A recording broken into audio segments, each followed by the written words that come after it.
各位棋友大家好，今天我们继续和大家来分享第二届中日围棋擂台赛。1986年1月6日凌晨6点，百年不遇的大雾笼罩着北京城。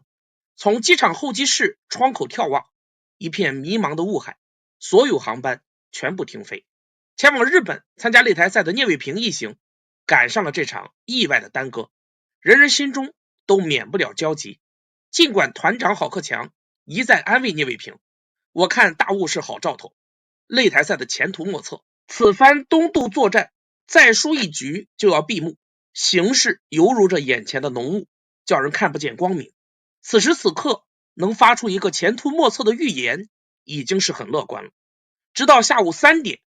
波音747飞机才载着我们中国代表团一行轰鸣着冲开浓雾，上面是一片灿烂的阳光。北京是雾，东京刚刚下完雪，距离东京2个小时路程的箱根是朗朗晴天。1月8日上午10点，戴着金边眼镜，穿着淡灰色西服的聂卫平与山城红紧紧握手，在距离箱根不远的京团联营宾馆开始了擂台赛第14回合的较量。对局室外泉水潺潺，景色秀丽，雪后初霁，满山皑皑白雪犹如梨花，静谧悠然。新年假期刚过，游人稀少，更不闻车马喧嚣。对局室内陈设豪华中见典雅，透过朝西的一排玻璃长门，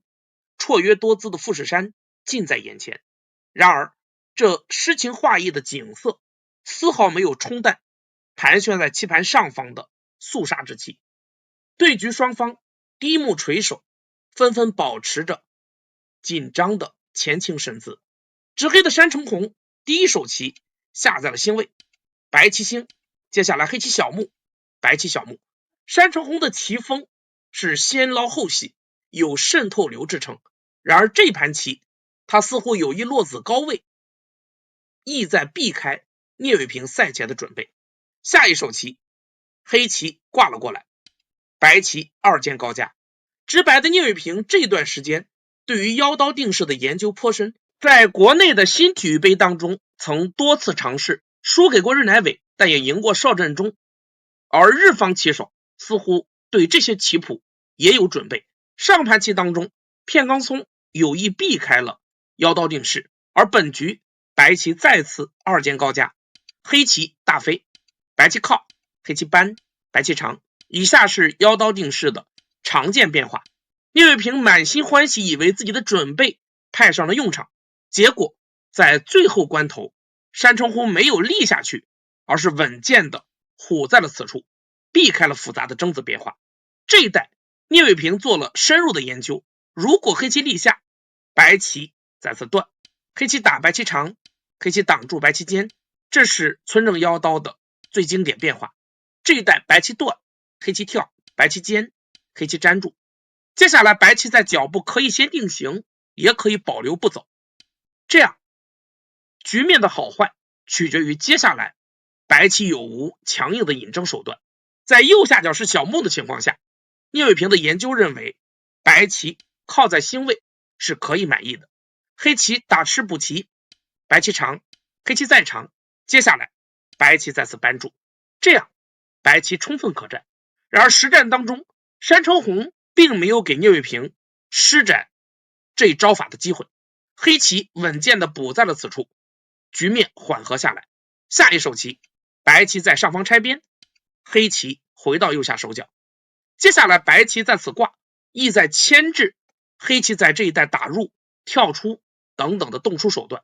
黑棋选择了二间低加，将发展的方向放在了棋盘的右方，白棋则从上方挂，继续加强上方一带。黑棋实战选择了在此靠的下法，白棋扳，黑棋竟然唬了下去。这一带黑棋的意图也很明确，希望让白棋在上方一带形成重复之形。但是杀敌800，自损1000。下一手棋白棋打吃，黑棋也变成了迂形。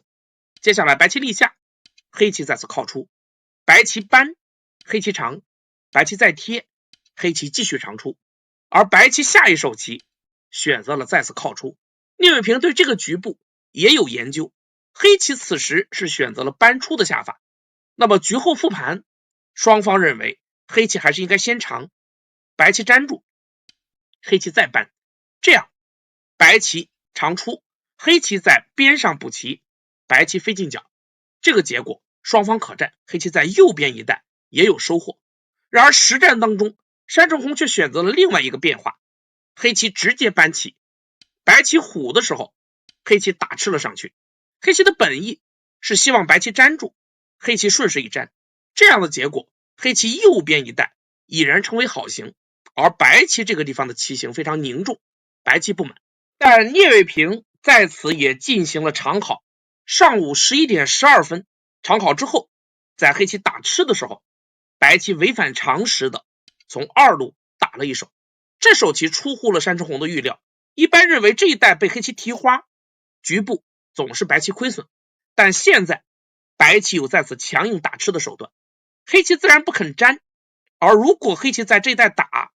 白棋提劫，局部形成劫争，而全局黑棋没有合适的劫材，这个劫黑棋不能打，所以实战当中山城红选择了粘住，白棋顺势一爬，黑棋再扳，白棋断上去，给黑棋下方留下借用。下一手黑棋打，白棋长出，接下来黑棋再爬的时候，白棋飞到了角上，一边安定自身，一边夺走角部黑棋的根据地。走到这个地方，聂卫平认为自己已经取得了优势，这一带角部的黑棋尚未安定，而外围的黑棋还要提防这2颗白子逃出的变化，白棋这块棋已然活棋。下一手棋黑棋再次提吃，这是上午的最后一手。记者们请对局双方以富士山为背景合影，双方都面带微笑。合影完毕，开始午休。聂卫平照例洗澡吃瓜，香根买不到西瓜，只好以日本产的白兰瓜代替。其实这是他满脑子是棋，根本食而不知其味。山城红则和中国代表团一起吃了一份西餐，看起来胃口不错。吃完饭，他便到院子里甩胳膊伸腿，活动身体去了。下午1点，对局继续，聂卫平稍作沉思，下一手棋坚在了3-3。但是28年以后，在聂卫平全记当中，聂卫平对于这手棋提出了不同意见。他认为此时白棋还是应该粘住，粘完之后外围的头变硬，保持对于角部黑棋的压力，同时这一带这2颗白子避免了被黑棋断吃，也强调动出这2颗白子的严厉性。这样如果黑棋靠，白棋扳，黑棋跨，白棋吃，黑棋退回，白棋再次坚出，白棋充分可战。这个变化是 AI 的一选，但实战当中白棋选择了更注重实地的坚在角部，但是这样一来给黑棋留下了断吃的大棋。下一手棋黑棋从上方压了过去，此时 AI 认为胜率黑棋 45% 左右。下一手棋白棋退，黑棋接下来断吃，开始补强上方的这块棋，而白棋的这步退是聂卫平比较后悔的一手，他认为此时白棋应该打吃，这样黑棋粘住，白棋可以在上方脱先，直接抢占下方诱人的大场。以后如果黑棋在此断，白棋还可以打吃，黑棋提，白棋再挡住，让黑棋提一朵花，整体的黑棋却仍然没有2只眼，这样白棋上方的实地也得到了加强，是白棋满意的图。但实战当中白棋选择了单退，黑棋再压一手，白棋已然不能再硬，否则黑棋变强之后一旦抢到下方2翼张开的好点，白棋不满，所以实战当中白棋直接在下方拆边，黑棋接下来挂了过来，这个时候白棋的拆尖家是绝对的大场，只此一手。这一带如果白棋单关手脚被黑棋再次拆回，攻守将逆转，这样白棋不满，上方的外势一旦发挥作用，白棋陷入苦战。所以实战当中白棋在此加，黑棋点3-3，白棋面临挡的方向的选择，在此略作思考，聂卫平选择了挡在上方，这是正确方向，也是 AI 的选择。此时如果白棋挡在这儿，按照当时定式，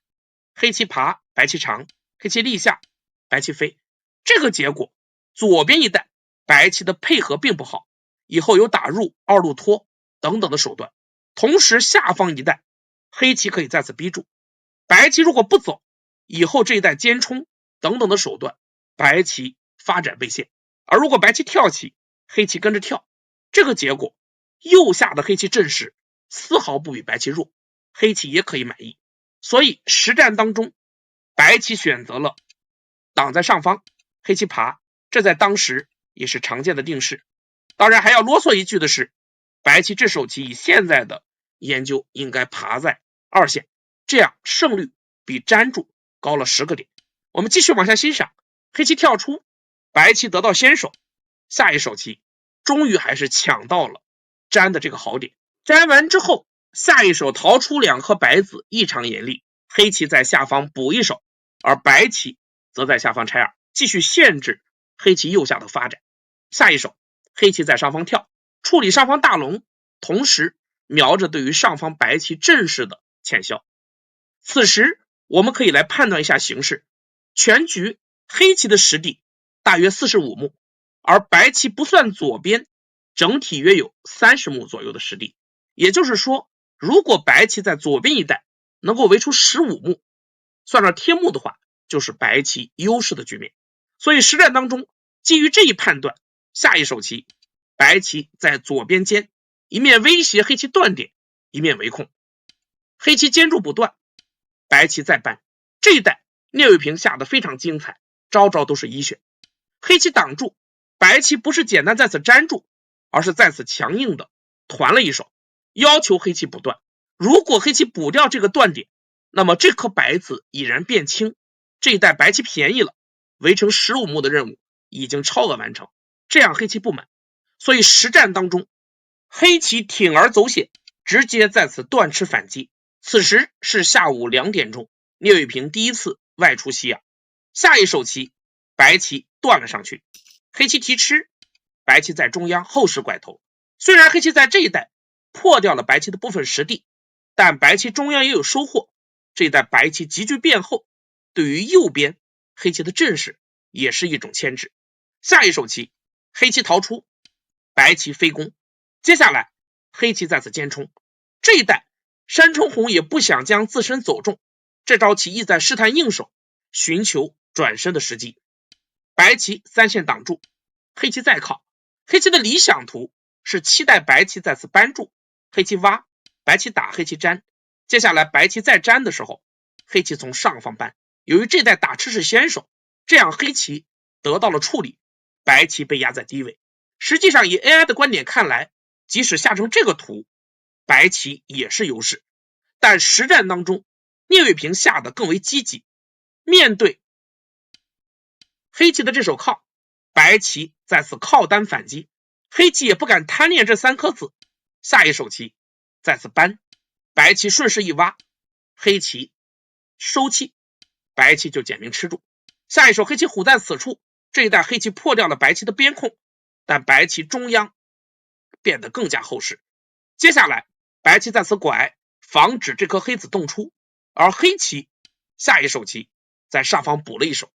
但这手棋是山冲红的败招。局后复盘，聂卫平的意见，黑棋此时形势不利，已经无暇再顾及上方的这块孤棋，应该在下方一带抢控，伺机对白棋2颗子发动反击。这手棋也是 AI 的一选，这样黑棋的胜率还有 16% 左右。然而实战当中，黑棋在此一飞，被白棋从下方飞到之后，此时黑棋的胜率已经掉到了不足 5%。 双方盘面目数大致相当，黑棋贴目困难，而且全局白棋厚实，黑棋也难以发力。下一手棋黑棋在此压住，白棋顺势一爬，黑棋再扳的时候，聂卫平在这个地方用了一次计谋。在此局面下，常见的定型方式是白棋断在此处，黑棋打吃，白棋再顶，这样这一带以后留有官子便宜。然而实战聂卫平却故意漏了一个破绽，他没有去断这一下，直接顶在了此处。看似是白棋失误，但其实真正的意图却是在引诱黑棋下这步一路扳。山冲红果然中计，下一手棋扳了过来，而白棋非常机敏，接下来直接在上方补了一手。这手棋本身的目数极大，同时还关系到脚步的厚薄。白棋在挡住的时候，局后复盘结果认为黑棋应该挡在此处。这手挡完之后，下一手再次靠下，非常严厉，白棋大致要补一手。那么以后黑棋力是左右逢源的官子好手，左边有点，右边可以跳在二路，这样的结果黑棋比实战要好很多。然而实战当中，山城红在此却越陷越深。黑棋扳被白棋拐过之后，接下来黑棋竟然去断吃了这2颗子。吃住这2颗子本身有10目左右的价值，但此时中央的消长更为重要。局后的研究认为黑棋应该在这一带飞出，一来限制下方白棋，二来扩张自己右边的阵势，防止这2颗白子动出。实战当中，黑棋这一断吃，白棋愉快先手打，黑棋只好提。接下来当白棋跳在此处的时候，聂卫平已然确定这盘棋输不出去了。这手棋走完之后，一来限制了黑棋右边的扩张，随时准备动出这2颗子，同时以后由于白棋的压势先手，中央一带白棋的潜力大增。实战当中，黑棋在左边单并了一手，这也是局部常用的手筋，随时准备对白棋的中央进行破坏。白棋接下来先打吃，好次序，这个地方黑棋也不能脱先，否则二路扳是黑棋难以忍受的一手。黑棋挡被白棋先手提一下，这个地方还有断，中央黑棋损失惨重。所以实战在白棋打的时候，黑棋只好粘住，下一手白棋再飞，聂卫平稳步的巩固着自己的优势。此时是下午3点30分，对局继续，下一手棋黑棋在中央渗透过来，这原本是山城红的拿手绝活，但此时时机已晚。下一手棋白棋沉稳的在左边补住，赢棋不闹事。黑棋再次挑衅，白棋继续补强，黑棋贴，白棋退。下一手黑棋在下方飞抢控，白棋就沉稳压住，同时对黑棋中央3颗子缓缓施加压力。黑棋冲进去，白棋扳住，黑棋再顶，白棋虎在此处，将自身走得极后。下一手黑棋在上方尖，这是破空要点。这一带如果黑棋单纯逃回，被白棋尖在上方，实地的差距将进一步的拉大。但黑棋尖在上方，这手棋本身由于白棋已经从二路拐过，对白棋并没有太大影响，只是一些目数而已。下一手白棋再次单并，切断了黑棋向下方的退路，这样黑棋这2颗子实际上已经无法逃出。实战当中，黑棋再次跳，先连回下方的这颗黑子。现在白棋不能用强，如果白棋在此尖，想要断掉黑棋的话，那么黑棋可以挤在此处，这一带白棋粘住，黑棋连回即可，这样白棋一无所获。如果白棋在此跨断，那么黑棋可以在此双住，白棋再断，黑棋的虎是先手，和上方的打吃形成剑合，这样白棋也无法分断黑棋。但聂卫平的下一手棋走得非常巧妙，白棋刺在了此处。看到这手棋，端坐在椅子上的山城红不住的摇头，嘴里嘟囔着怎么搞的，真糟糕，甚至好几次举起左手来拍打自己的脸颊和脑门。黑棋无奈只好粘住，下一手白棋在上方断，又是愉快的先手，黑棋只好再联络，接下来白棋贴住，吃住了这2颗黑子。这一带白棋再次有所斩获，黑棋此时胜率已不足 1%， 目差盘面白棋领先2目。下一手棋黑棋在此尖继续渗透，白棋挤，黑棋再冲，白棋冲，接下来黑棋粘住，给白棋布下了一个小的陷阱。这个时候白棋不能够在这一带脱先，如果现在白棋从上方挤继续围控的话，那么黑棋粘，白棋再渡过，看似价值极大，但是这一带走完之后，黑棋在左下是有手段的。下一手黑棋在此夹，白棋扳住，黑棋打吃完之后再次一长，这样白棋再冲，黑棋冲，白棋断的时候黑棋一粘。现在我们看到这一带白棋一共只有3气，而黑棋有4气，白棋只好连回。下一手黑棋在此一立，成功的连回5颗子，白棋的6颗子被鲸吞，黑棋一举逆转。但聂卫平对于这些小把戏看得十分清楚。此时白棋厚实的粘住了断点，黑棋下一手棋在上方继续破空，白棋在中央点定型。这手棋并非要强攻黑棋，而是借助进攻消减黑棋在中央一带成功的可能，同时增加自己潜力。下一手黑棋在此补，防住白棋挖断的手段，白棋坚回，黑棋再点，白棋粘住。此时是下午4点25分，山城红脱下上装继续战斗。下一手黑棋在此挤，白棋联络，接下来黑棋从上方尖了过去。这一带黑棋始终担心白棋在此冲，强行分断黑棋大龙的下法，所以黑棋尖在此处，一来搜刮白棋目数，二来也在上方增加眼位。聂卫平继续秉持赢棋不闹事的原则，先手团一下之后再次挡住，黑棋还是不肯在这一带联络，下一手飞在了上方。接下来白棋在右边跳，瞄着出动这2颗子，黑棋此时的本手是尖在此处，但实战当中山城红意识到形势已然是大差，所以选择了更为积极的下法，黑棋直接点在了此处。此时时间是下午4点52分，山城红用完了规定的3小时20分钟的自由思考时间，进入了读秒。这手棋也是山城红的胜负手，然而这手棋却成全了聂卫平精彩的表演。下一手棋白棋竟然直接逃了出来，黑棋打吃，白棋长，黑棋再粘。这代看似白棋只有2气，似乎岌岌可危，但聂卫平已经算清了局部变化，以下招招都是一选。现在我们看白棋单纯如果直接在此逃出，黑棋扳住，白棋由于气紧是逃不掉的，此前黑棋的这颗子发挥了作用。下一手黑棋贴住，白棋再走，黑棋扳。这一带如果白棋扳的话，黑棋断，打吃就长出，再打就长，白棋只有2气，无法逃跑，所以直接往外冲不行。尖在此处大同小异，黑棋打吃先手，白棋粘住，黑棋再扳，白棋再跑的时候依然会遭到黑棋的追杀，这样白棋只有2气，局部还是没有手段。那么白棋到底如何脱困呢？相信有些棋友已经发现了要点。此时白棋看似笨拙的在此拐了一手，却是唯一可以逃出的一条路。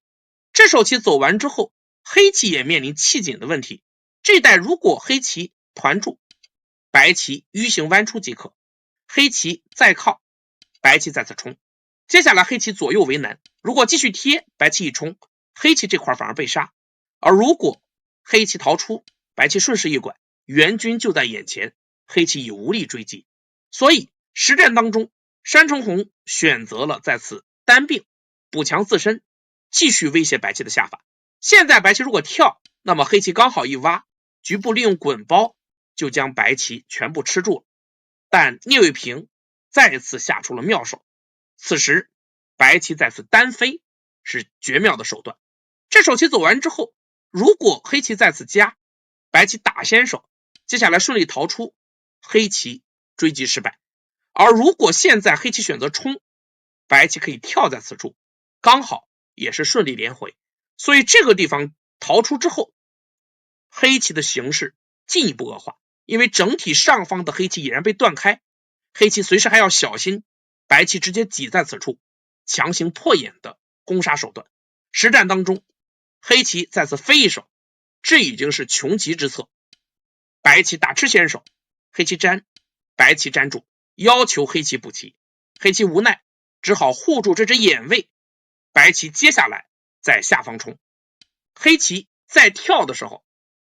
此时白棋最强硬的下法是在此点断黑棋，这样黑棋的3颗子将无法逃出，这也是 AI 的一选，这样白棋的目差盘面领先10目棋。但是聂卫平有所担心，他在此进行了大量的计算，如果黑棋现在从这一带突围的话，那么白棋就连回，黑棋再粘，白棋冲，黑棋冲，白棋冲，黑棋再挤的时候，白棋挤是先手，这个断黑棋受不了，那么黑棋粘住，白棋可以确保吃住这2颗子。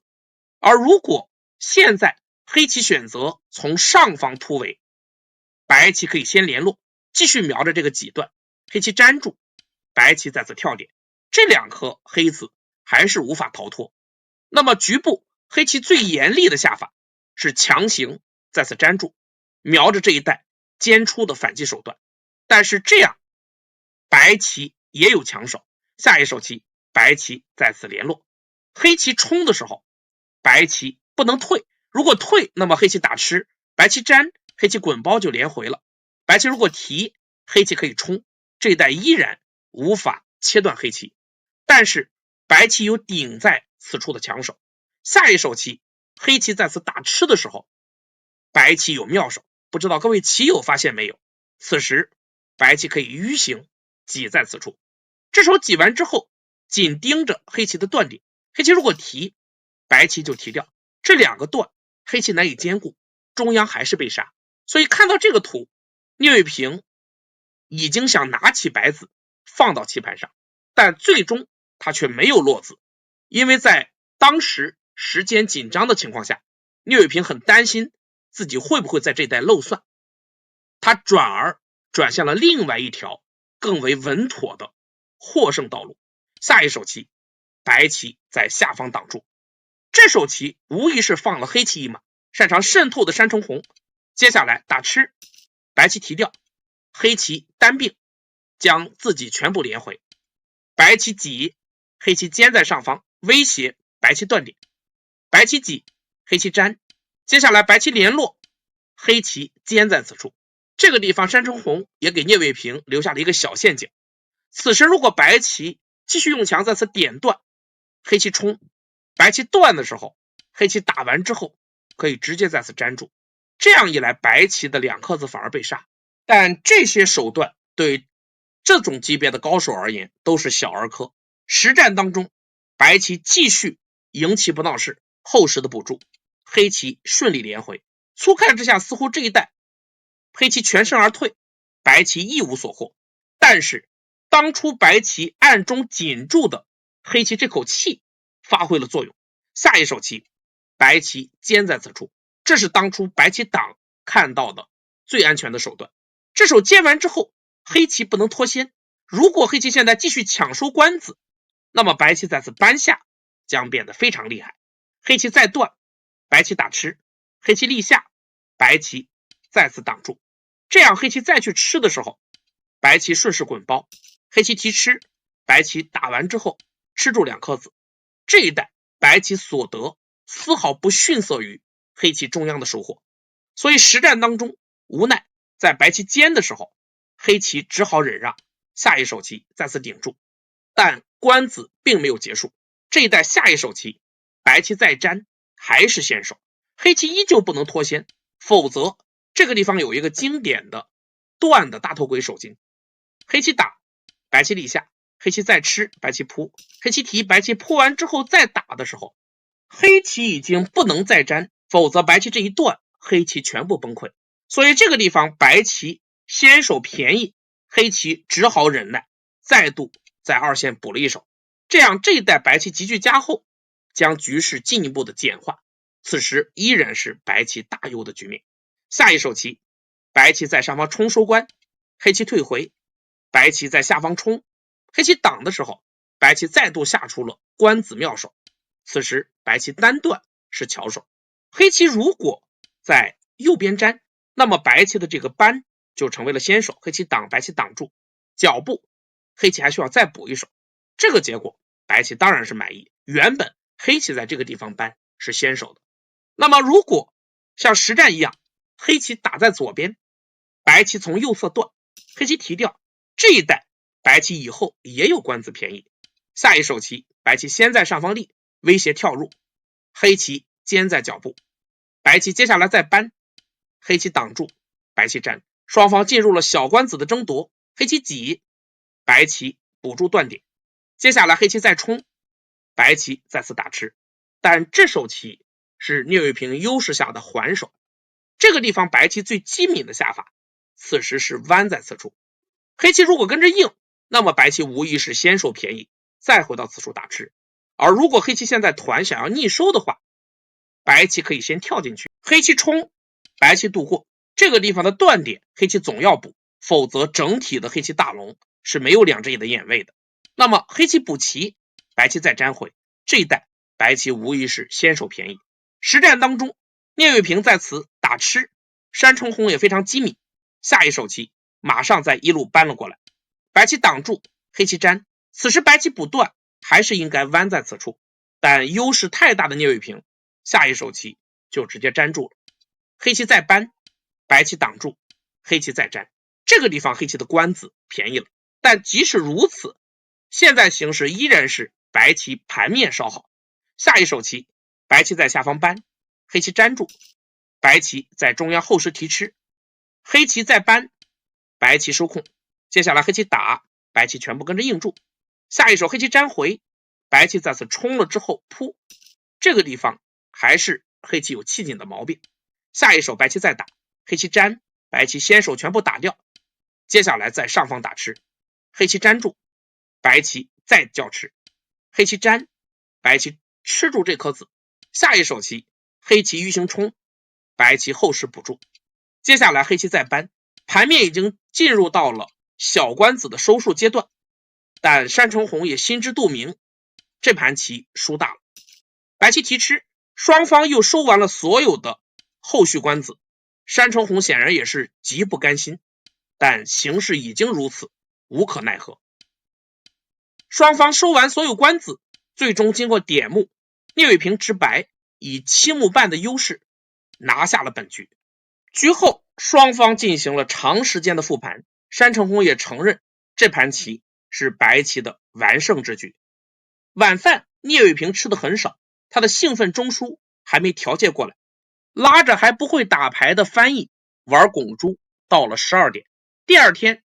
乘坐新干线回到东京，第一站就经过热海。聂卫平去年在第一届擂台赛当中就是在这里战胜了小林光一，也是从这里回到东京再胜加藤正夫。熟悉的小山，熟悉的大海，聂卫平兴奋起来，他似乎再次看到了自己获胜的道路。下一盘棋他将迎接酒井猛的挑战，我们下局再和大家分享。今天的讲解就到这里，感谢大家关注，下个视频再见。